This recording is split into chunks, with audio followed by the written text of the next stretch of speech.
Hey guys, তো আজকে আমরা চলে এসেছি গোপালপুর সে অ্যামাজনের জঙ্গল দেখতে। তো দেখতেই পাচ্ছ যে পেছনে এখন আপাতত কমপ্লিট হতেই চলেছে, ঠিক আছে। তো ভিডিওটা স্কিপ না করে দেখতে থাকো। এই যে সে আমাদের অ্যামাজনের জঙ্গল, ঠিক আছে। তো এইটা হচ্ছে কি আমাদের এন্ট্রি পয়েন্ট। তো এখান দিয়ে আমরা যাওয়া করবো। তো দেখতে পাচ্ছ মোটামুটি সমস্ত কিছু কমপ্লিটেরই কাছাকাছি আছে। তো আজকে মহালয়া,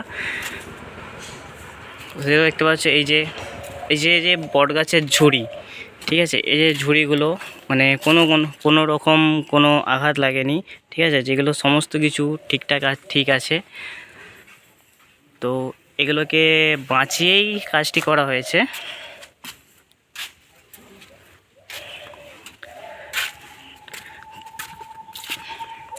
এটি হচ্ছে কি এন্ট্রি পয়েন্ট। তো দেখতেই পাচ্ছ সব কিছু। এই যে আমাদের যে অ্যামাজনের জঙ্গল, তো আমরা এই লিরিটিতে কখনো তো দেখার সুযোগ হয়নি। এই হচ্ছে গিয়ে সেইটি। এই যে দেখতে পাচ্ছ এই যে বট গাছটি, তো বট গাছটির সমস্ত কিছু একদম রক্ষা করেই বানানো হয়েছে এইগুলি।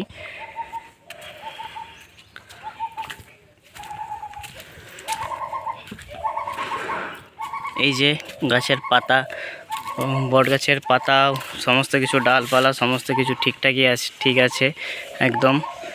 তো যেরকম জঙ্গলের ফিল, ঠিক আছে, যেরকম জঙ্গলের ফিল, তো সেরকমই ফিল তোমরা এখানে পাবে। এটি হচ্ছে গোপালপুর অ্যামাজন জঙ্গল। এই যে দেখতে পাচ্ছ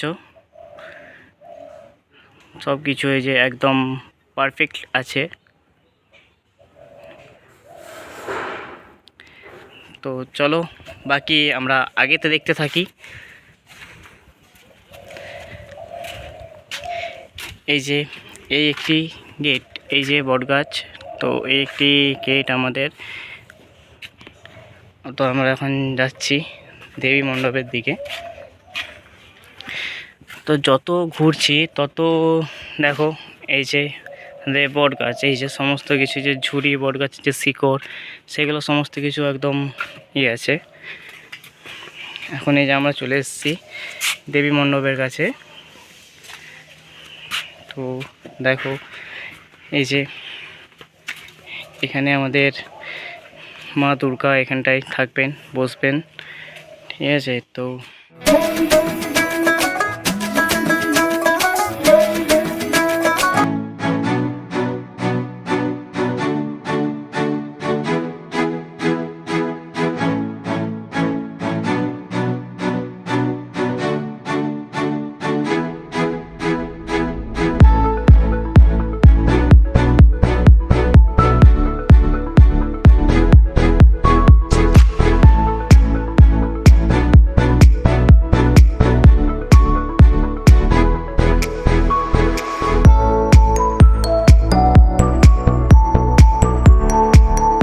সো গাইস, তো এই ছিল আমাদের আজকের অ্যামাজনের জঙ্গল। তো এই প্রথমবার ঘাটালের বুকে, তো ঘাটাল থেকে একটু দূরে তো আমার গোপালপুর আছে, তো গোপালপুরেতে তো অ্যামাজনের জঙ্গল, ঠিক আছে। তো ভিডিওটা যদি অবশ্যই ভালো লেগে থাকে তো like, comment, share and subscribe অবশ্যই করে দিবে। তো দেখা হচ্ছে নেক্সট ব্লগে। টাটা।